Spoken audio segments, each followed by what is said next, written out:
Hello, I'm Gwenydd Jones of the Translators studio. We specialise in teaching the art of translation and in preparing translators for translation exams like the Diptrans.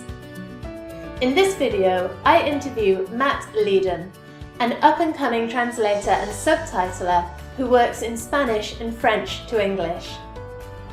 Matt's a former student of ours, and in this interview he talks about working as a volunteer TED translator. He volunteered for the role as a way to get more translation experience outside our courses, which is something we always advise our students to do. Matt says he learned a host of different things from working with TED, and that he recommends it as an option for translators who are trying to strengthen their CVs. This interview supports his popular guest post on our website about working as a TED translator. You'll find the link to the post below this video. Translators, I give you Matt Leedham.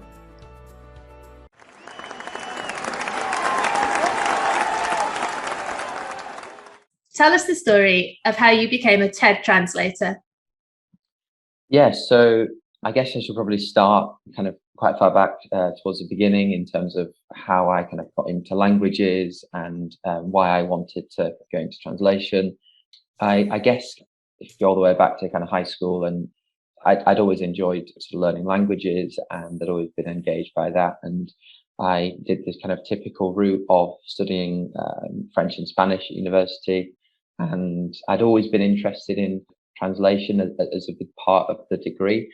Did a little bit in the final year in particular. I did a module in that, and yeah, I really enjoyed it. Had a fantastic time, in particular on the year abroad, where I really enjoyed kind of meeting different people from different cultures and really kind of being out of my comfort zone, but also progressing and feeling like, yeah, it was a place I wanted to be. You know, being abroad was really interesting, engaging, and kind of fitted with what I was wanting to do.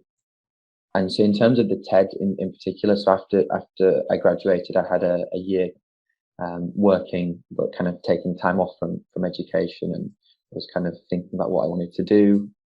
And then it was about 2020 August sort of time, I got and started with the Translators studio, and really enjoyed getting back into translation, and I had done a little bit in my final year at uni, and I really enjoyed it, and I wanted to get back into that challenge. So I started with the Translators studio, and yes, so it kind of alongside that, I wanted to build up a little bit of experience and improve my skills alongside the course. And so, yeah, I heard about TED through one of the other course mates. I never even met him, but I just saw some things on Facebook that he'd said about a TED, getting some extra volunteer experience with TED. So I kind of had a look into it. It sounded all very straightforward the way he explained it, and he talked about the reviewers and the people who approved it and the project managers and things, and it all sounded straightforward. And I think the idea of it being voluntary appealed to me because it meant there was going to be sort of no pressure. And of course, if you've got people approving it and whatnot, then of course, if there are any issues, then that will come out before things are published. So yeah, so I signed up with them. It was sort of an email thing. It was a very straightforward sign up, and I had to maybe fill in a form and detail kind of my experience and my language proficiency, for example. But then once you've got onto the platform, it's really straightforward to start working on subtitles. Did they require you to have any qualifications? Yes, so I'm trying to remember now exactly what it was, but I think it was you had to kind of show and explain how you had a certain sort of language level, whether it was a fluency or proficiency in a second or third language. You had to kind of show that, and so I would have explained about being a language graduate, for example, and being on the course. And I think obviously that's necessary for being able to do the subtitling. Yeah. And so you said it's volunteer, so there's no payment involved in it? No, that's right. Yeah, volunteer. And I think they're really keen on it being a big, because the whole idea of TED, from what I understand, is sort of communal learning in a way, and being able to access learning and initiatives and training in kind of in different countries and from, you know, from all over the world really. And so I think the idea is that they want to give access. Yeah, access to knowledge. And because there's an article on our website that you wrote for us, it's an excellent guest blog, so people should check that out too. And I know you go into detail, much more detail there about the process. One of the things you wrote about in that article that I remember was that you found their mentoring process and the feedback process very helpful. Is that correct?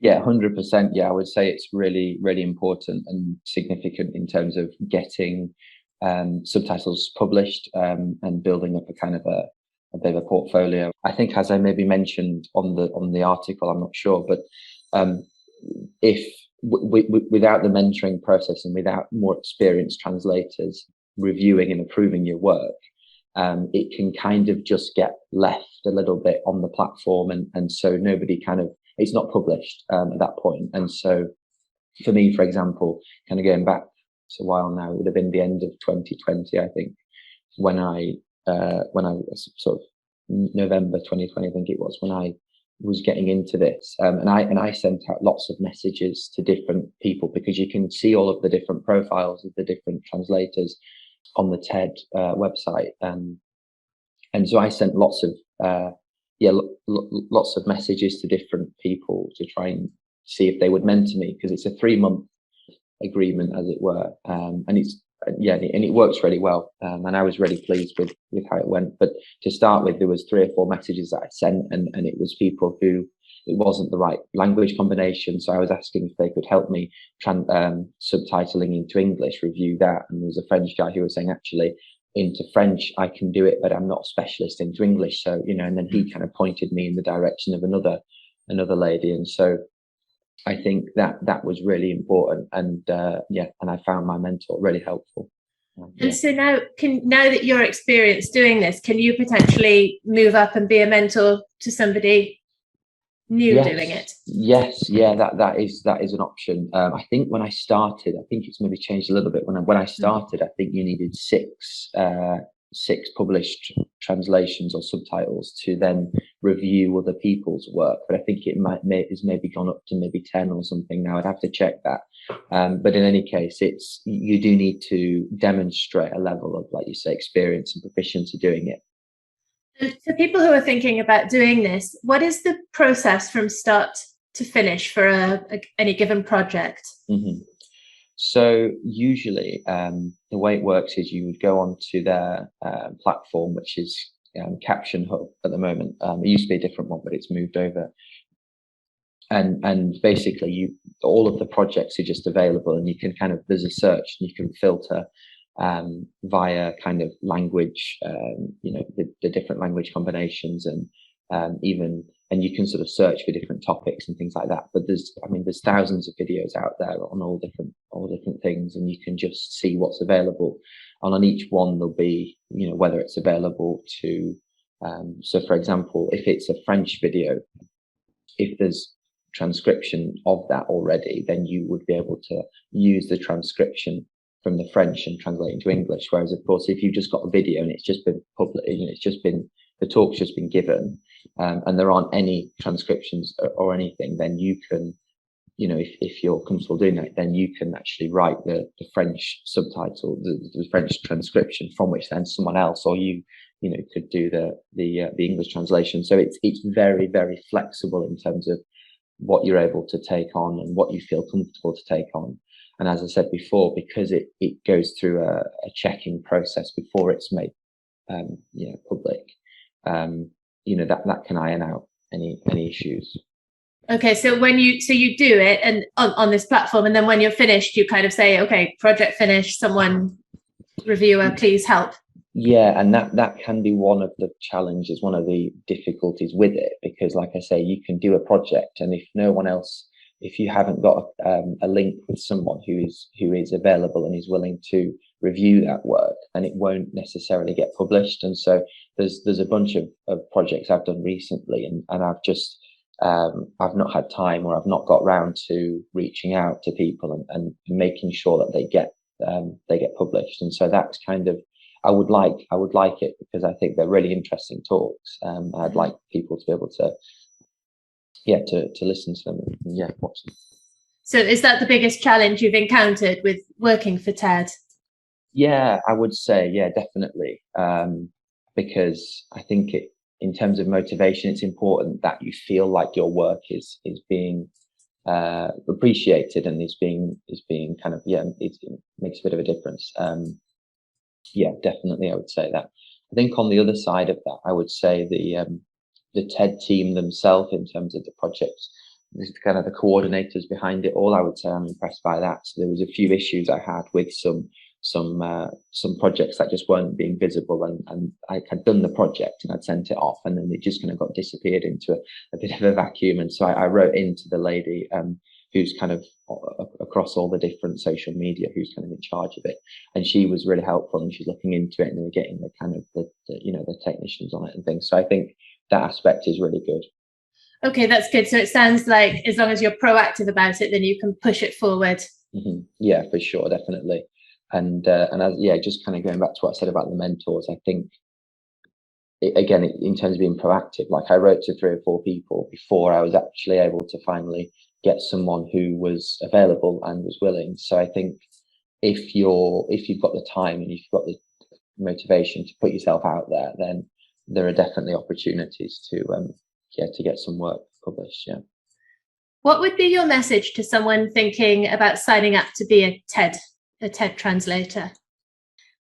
Message. I guess I would say give it a go and see if it's something that that you would enjoy doing. I think, as I said before, because of the massive variety of projects and topics and things, like you can find things on any topic that you're interested in. For me, for example, recently I was doing a really interesting talk about kind of the importance and value of sport, because that's something I'm interested in as well. And just kind of often the talks can surprise you. They can go in directions that you're not expecting. So I would say there's a lot out there. And do you plan to continue subtitling, whether that's for TED or for anybody else? 100%. Like, for example, I've applied to as a freelance. I've applied to a freelance role as a sort of freelance subtitler for one of these other platforms that I used before through TED. So I sort of heard about it through TED, and they do offer freelance roles there. So I've applied for that. And if that doesn't come through, then I would still be keen to kind of carry on with TED. I really enjoy it. Well, that's great, Matt. Congratulations. It sounds like it's been a great experience. Thank you. Yeah, it's been great. I hope you enjoyed this interview from the Translators studio.